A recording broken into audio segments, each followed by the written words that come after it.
नमस्ते, मेरा नाम है हर्षिता और आप देख रहे हैं दी लल्लन टॉक। खबर बताने से पहले एक जरूरी सूचना है। क्या हाल है यूपी शुरू हो चुका है। हमारे एडिटर सौरभ द्विवेदी लाइव आएंगे, यूपी के अलग अलग जिलों का माहौल बताएंगे, सिर्फ लल्लन टॉप यूपी चैनल पर। तो जाओ भाई, जल्दी से लल्लन टॉप यूपी चैनल को सब्सक्राइब करो। आपको लल्लन टॉप यूपी का लिंक हमारे डिस्क्रिप्शन में मिल जाएगा। अब खबर पर आते हैं। दिल्ली के मुख्यमंत्री और आम आदमी पार्टी के मुखिया अरविंद केजरीवाल गए हैं जयपुर हवा महल घूमने नहीं, विपश्यना करने। केजरीवाल 2016 में भी विपश्यना करने जा चुके हैं। खबर सुनते ही दिमाग में आता है कि ये विपश्यना है क्या, कि कभी राहुल गांधी करने पहुंच जाते हैं तो कभी केजरीवाल। इसलिए हम लेकर आए हैं विपश्यना की संपूर्ण कुंजी, माने complete guide to Vipassana. Vipassana एक ध्यान विधि है, भारत में करीब 2500 साल पुरानी मानी जाती है, जब गौतम बुद्ध ने इसको रीडिस्कवर किया था। रीडिस्कवर बताना जरूरी है, माने ये कला उससे भी पहले से मौजूद रही है, लेकिन कहीं गुम हो गई थी। फिर बुद्ध ने इसे वापस जिंदा किया। उन्होंने खुद इसकी प्रैक्टिस की और दूसरों को भी कराई। Next level meditation. भारत से विपश्यना पहुंची बर्मा, थाईलैंड जैसे देशों में। बुद्ध गए तो 500 साल बाद विपश्यना वैसी नहीं रह गई जैसी ये थी, धीरे धीरे भारत से ही गायब होने लगी। लेकिन बर्मा जैसी जगहों के लोगों ने इसे बचाए रखा और अब एक बार फिर विपश्यना बड़े स्तर पर लोगों के बीच पहुंच रही है। विपश्यना का मकसद होता है कि दिमाग में जो कुछ चल रहा है और उससे जो दिक्कत हो रही है उससे पिंड छुड़ाना। केवल बॉडी ही नहीं, दिल दिमाग के भी दुखों को, ओवरथिंकिंग को दूर करना। इसमें आदमी खुद को चेक करता है और खुद को भीतर से शुद्ध करने की कोशिश करता है। जो कुछ भी घट रहा हो उसको आदमी तटस्थ होकर देखता है और अपने चित्त को साफ करने की कोशिश करता है। कम शब्दों में बताएं तो दिन में कई बार बैठे बैठे ध्यान करना होता है। 10 घंटे बैठे रहो और ध्यान करो। 10 दिन तक मौन रखना होता है, इशारों में भी बात नहीं कर सकते। विपश्यना में कोई दिक्कत हो तो जो आचार्य हो वहां पर उनसे पूछ सकते हैं। फिर हुए सयाजी ऊबा खिन, बर्मा के थे। 6 मार्च 1899 को बर्मा की राजधानी रंगून में पैदा हुए। पहले क्लर्क हुआ करते थे अकाउंट जनरल के ऑफिस में। जब बर्मा भारत से अलग हुआ उस वक्त रंगून नदी के किनारे एक गांव के किसान से उन्होंने आनापान का कोर्स किया। इसमें दिमाग और चित्त को एकाग्र करना सिखाया जाता है। सीख सिखाकर 1950 में उन्होंने अपने ऑफिस में विपश्यना केंद्र बनाया। तब तक ये स्पेशल ऑफिस सुपरिटेंडेंट बन गए थे। 1952 में सयाजी ने ही रंगून में अंतर्राष्ट्रीय विपश्यना ध्यान केंद्र की स्थापना की।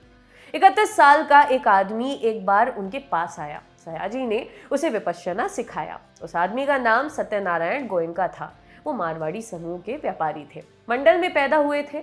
14 साल तक उन्होंने सयाजी से ट्रेनिंग ली। 1969 में सत्यनारायण गोयनका विपश्यना को एक बार फिर भारत लेकर आए। शिविर लगाने शुरू किए। 120 असिस्टेंट्स को इस काम के लिए ट्रेन किया और विपश्यना एक बार फिर भारत में जिंदा हो गई। बाद में साल 2012 में उनको इस काम के लिए पद्म भूषण भी मिला। अब आपको बताते हैं विपश्यना के 3 स्टेज क्या हैं। पहली स्टेज, जो साधक होता है वो उन सब चीजों से दूर रहता है जिससे उसको नुकसान हो। इसके लिए पंचशील का पालन करना पड़ता है, मतलब जीव हिंसा से दूर रहना, चोरी से बचना, झूठ ना बोलना, ब्रह्मचर्य का पालन करना और नशे से दूर रहना। दूसरा स्टेज, इसमें 3.5 दिन लगते हैं। अपनी सांस पर ध्यान केंद्रित करना और मन एकाग्र करना होता है। इसको आनापान कहते हैं। आनापान आन और अपान से बना है। आन माने आने वाली सांस, अपान माने जाने वाली सांस। इससे मेमोरी बढ़ती है। तीसरा स्टेज, इसमें बॉडी के अंदर हर पल घट रही संवेदनाओं को एक दर्शक जैसे देखना सिखाया जाता है। ऐसे में अपने अंदर जो कुछ भी वेदना संवेदना चल रही हो उसका पैटर्न समझ आने लगता है। ऐसे में ये समझ आता है कि अच्छा हो या बुरा सब बदलता ही रहता है। हम चाहें तब भी उसका बदलना रोक नहीं सकते।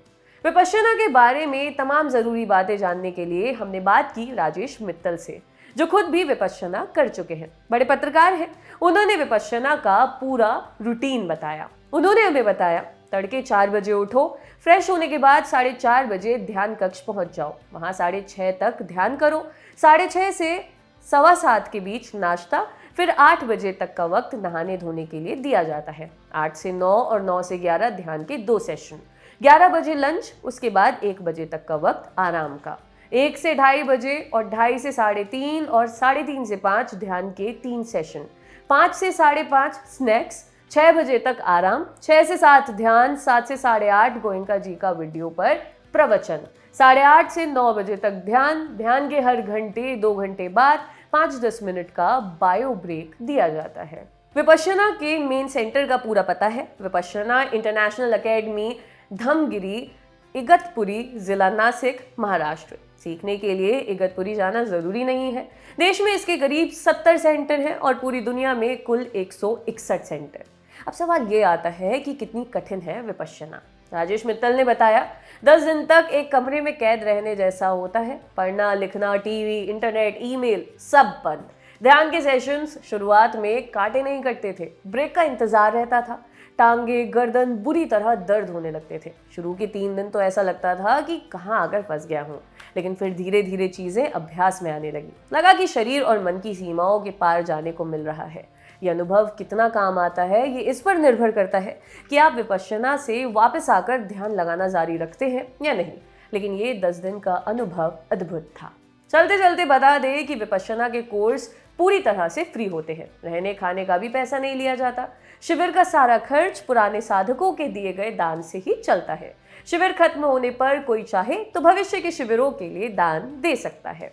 आपके लिए पूरी खबर या फिर कहे पूरा एक गाइड विपश्यना का बनाया था हमारे साथी अभिषेक ने।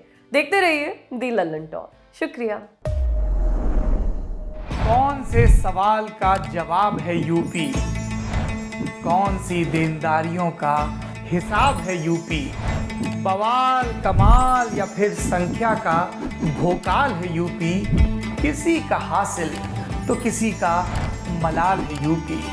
खुशहाल, बदहाल या बहरहाल है यूपी? बताओ तुम्हारा क्या हाल है यूपी?